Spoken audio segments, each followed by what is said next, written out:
Ang tanong ng ating kaibigan, ang Diyos Ama hindi nagkatawang tao. Wala sa Biblia yun, sir. Sinabi ng unang Timothy 3:16, at walang pagtatalo dakila ang hiwaga ng kabanalan, yaong nahayag sa laman.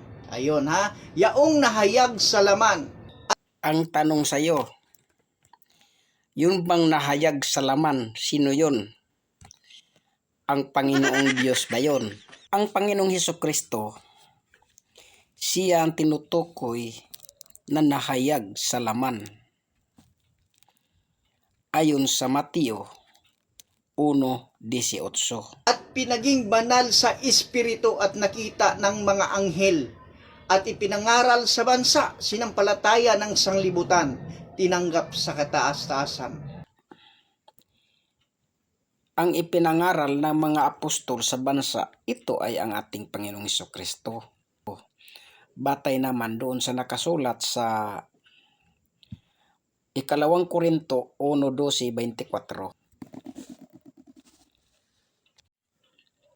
Sino naman itong pinabanal ng Ama o ng Diyos? Ito ay ang ating Panginoong Hesukristo, pinabanal ng Diyos.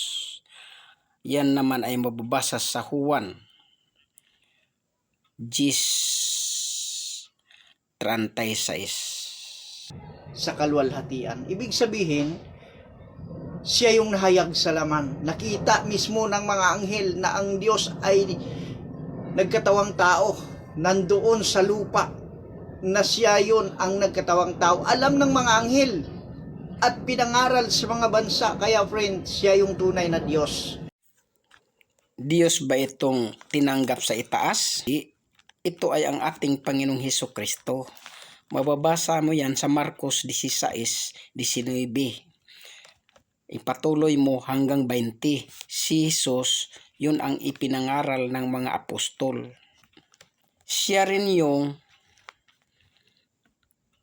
nakaupo sa kanan ng Diyos. Doon sa Kolosas 3:1 hanggang 2. Ngayon, kung sabihin mong Diyos na umakyat at tinanggap si itaas,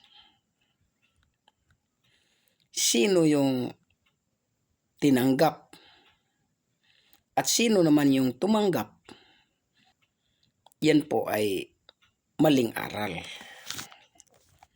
Malinaw ang aral na ang Panginoong Hesukristo ay tinanggap sa itaas.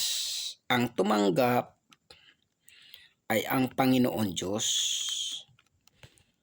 Kat ang sabi, siya ay tinanggap sa itaas. At nung nandun na siya sa itaas, ang Panginoong Hesukristo, ano ang kanyang kalagayan? Siya ay tao.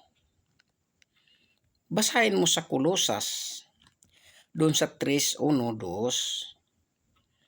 Ibig bang sabihin, may isang Diyos nga tao, tapos isang Diyos nga espiritu? Ang Hesukristo tinanggap. May tumanggap sa Kanya. Diba? Malinaw yan. Kaya,